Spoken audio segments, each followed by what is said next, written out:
Oke teman-teman, kita hari ini mau mempelajari materi yang katanya susah. Ini di kelas 12 SMA ya, materi metabolisme, tepatnya anabolisme ya. Kita akan pelajarin ini, insya Allah kalau teman-teman dengerin video ini, teman-teman pasti paham gitu ya. Jadi tapi ini di video ini baru bahas gambaran umumnya dan konsep dasarnya aja. Untuk mendetailnya, prosesnya apa-apa aja kita akan pelajari di video berikutnya. Oke. Fotosintesis, sintesis artinya pembuatan senyawa organik ya menggunakan energi cahaya ya. Reaksinya CO2 ya, ini diperoleh dari udara masuk lewat stomata, ditambah air berasal dari tanah masuk lewat akar ya. Keduanya ini akan kita gabungkan dengan sumber energi. Energinya dari mana? Dari foton, dari cahaya matahari. Ya biarpun tidak harus cahaya matahari, asalkan cahaya itu cahaya tampak ya, bisa dipakai. Dan paling efektif tuh biasanya cahaya merah sama biru ya. Cahaya merah sama biru. Oke. Nah, energi cahaya ini akan ditangkap oleh satu sistem ya, namanya fotosistem. Fotosistem ini berarti kumpulan pigmen yang berkumpul di protein dan mereka tugasnya menangkap cahaya matahari untuk diubah menjadi energi kimia. Ya, fotosistem tuh isinya ada klorofil A, teman-teman, klorofil B, dan pigmen selain hijau namanya karotenoid. Jadi klorofil A, klorofil B, karotenoid berkumpul membentuk fotosistem. Tugasnya ini menangkap energi cahaya dan mengubahnya menjadi energi kimia. Oke. Hasil dari fotosintesis adalah ini teman-teman, karbohidrat. Nah, yang saya tulis di sini adalah glukosa C6H12O6 ditambah oksigen gitu. Oksigen ini berasal dari air teman-teman lewat proses fotolisis air. Jadi ini ringkasannya kira-kira seperti ini. Oke, lanjut. Fotosintesis terjadi di bagian akar, batang, atau daun kalau itu ada kloroplasnya gitu. Jadi akar juga bisa. Kalau seandainya akar itu punya kloroplas, dia bisa fotosintesis. Di batang juga bisa kalau dia punya kloroplas gitu. Akar biasanya itu di akar-akar yang naik ke udara ya. Itu biasanya dia punya kloroplas ya. Oke. Nah, kloroplas ini teman-teman, kalau kita lihat gambarnya di sini, ini strukturnya ya kira-kira. Ada membran luar, ada membran dalam, dan di dalamnya terdapat cairan. Nah, cairannya kita sebut dengan stroma gitu. Nah, di dalamnya terdapat tumpukan koin balon ya, kayak balon dalamnya ada airnya, namanya tilakoid. Kalau satu ini namanya tilakoid. Kalau dia numpuk namanya grana ya, atau granum ya boleh juga. Itu istilahnya jamak sama tunggal aja. Di antara tumpukan grana-grana ini terdapat persambungan ya. Ini ada sambungan-sambungannya, ada lamelanya. Dan kalau mau detailnya, ini kloroplas ini punya ribosom juga ya teman-teman. Kloroplas itu punya ribosom juga, dan kloroplas juga punya DNA kalau mau detailnya. Tapi kita fokusnya nggak ke situ ya. Oke. Nah, sekarang kita lihat teman-teman. Kalau dari gambar-gambar yang biasanya teman-teman lihat di buku tuh gambarnya pasti seperti ini ya. Jadi fotosintesis itu kan membutuhkan bahan. Ya, fotosintesis itu kita bagi dulu deh.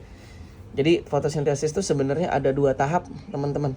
Yang pertama adalah reaksi terang. Nah, reaksi terang ini reaksi yang bergantung cahaya. Yang kedua adalah reaksi gelap, reaksi yang tidak bergantung cahaya gitu ya. Cuma saya takutnya gara-gara disebut reaksi gelap kita jadi salah paham ya. Kita mikirnya reaksi gelap itu reaksi yang butuh gelap, padahal reaksi gelap adalah reaksi yang tidak butuh cahaya. Jadi tidak ada fotosintesis terjadi malam hari kecuali di rekayasa gitu ya. Saya ulang. Jadi reaksi terang ini pasti terjadinya pagi, siang, sore di mana ada cahaya. Dan reaksi gelap ini terjadinya juga ngikut. Ada reaksi terang yang ngikutin reaksi gelap. Jadi reaksi gelap pun pagi, siang, sore sama. Karena reaksi gelap ini membutuhkan bahan-bahan dari reaksi terang gitu. Jadi hasil-hasil produk dari reaksi terang itu akan dipakai di reaksi gelap. Selain reaksi gelap juga membutuhkan bahan dari luar yaitu CO2. Jadi logikanya fotosintesis itu terjadinya pagi, siang, atau sore gitu. Tidak ada fotosintesis malam hari. Gitu ya teman-teman. Oke, reaksi terang adalah reaksi yang membutuhkan cahaya. Kita sebutnya dengan fotofosforilasi. Kalau kemarin kan waktu kita belajar di respirasi seluler, kita sebutnya fosforilasi oksidatif ya. Nah, jadi kalau ada istilah fosforilasi ini ujung-ujungnya dihasilkan energi kimia berupa ATP. Nah, kalau ini energi kimia berupa ATP-nya dihasilkan dari energi cahaya. Jadi inti dari reaksi terang adalah pengubahan foton atau energi cahaya menjadi energi kimia berupa ATP dan NADPH2. Kalau di respirasi NADH ya teman-teman. Ini NADPH2. Jadi tujuan reaksi terang mengubah energi cahaya ya menjadi energi kimia atau dalam bentuk ATP dan NADPH. Siapa yang melakukannya? Yang melakukannya berarti fotosistem, teman-teman. Oke ya, jadi terjadinya ini yang melakukan adalah fotosistem. Tadi kumpulan klorofil A, klorofil B sama karotenoid, dan terjadinya di membran tilakoid, teman-teman. Nah, membran tilakoid nih yang tadi nih. Kenapa? Karena fotosistem tuh adanya di membran tilakoidnya. Jadi ini yang warna hijau-hijau yang saya gambar ini klorofil, teman-teman. Jadi membran tilakoid itu ya ada klorofilnya, ada fotosistemnya. Nah, disitulah terjadi reaksi terang. Ya. Yang berikutnya adalah reaksi gelap, teman-teman. Ini kan reaksi terang tadi ATP sama NADPH. Nah, reaksi gelap adalah reaksi yang tidak membutuhkan cahaya, tapi dia butuh bahan-bahan dari luar berupa CO2, dan juga dia butuh bahan-bahan dari reaksi terang ATP dan NADPH. Jadi kalau nggak ada ini, reaksi gelap tidak bisa terjadi. Gitu, otomatis nyambung nih prosesnya. Ya, reaksi gelap ini ada 3 tahap, teman-teman. Nanti kita akan pelajari detail ya. Yang pertama adalah pengikatan karbon, fiksasi karbon dalam bentuk CO2. CO2 ditangkap oleh senyawa yang ada di stroma ya. Jadi ini prosesnya di stroma. Fiksasi karbon dioksida, lalu hasil fiksasinya itu direduksi. Reduksi itu kan pengambilan elektron ya. Elektron diambil dari NADPH. Baru regenerasi lagi, pembentukan senyawa penangkap karbon yang berikutnya. Tapi inti dari reaksi gelap adalah pembentukan gula.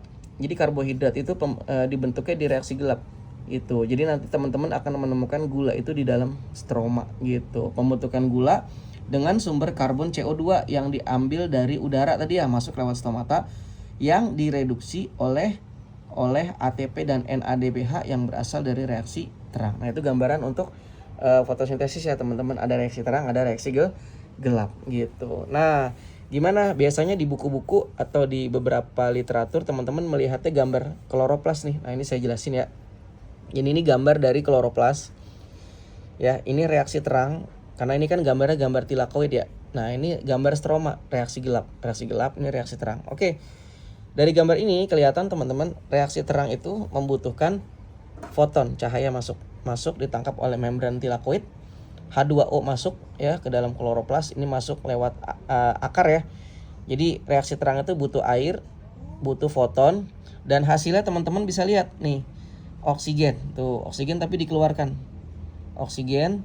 Terus ada hasilnya berikutnya adalah ATP dan NADPH. Jadi hasil bahan dari reaksi terang itu air, cahaya. Hasilnya oksigen, ATP dan NADPH. Jadi ini ya hasilnya ya. Tapi oksigennya dilepas, tidak dipakai untuk reaksi gelap.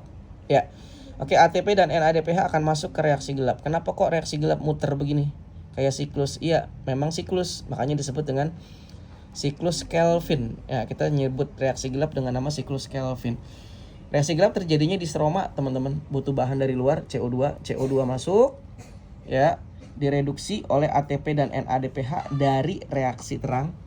Terjadilah reaksi dan hasilnya adalah gula, gitu. Biarpun awalnya gula di sini ya. Pokoknya dihasilkan gula. Oke, jadi inilah gambaran kira-kira untuk reaksi terang dan reaksi gelap. Oke, semoga bermanfaat, teman-teman. Kita akan pelajari detailnya nanti satu-satu, reaksi terang kayak gimana, reaksi gelap kayak gimana. Oke, semoga bermanfaat.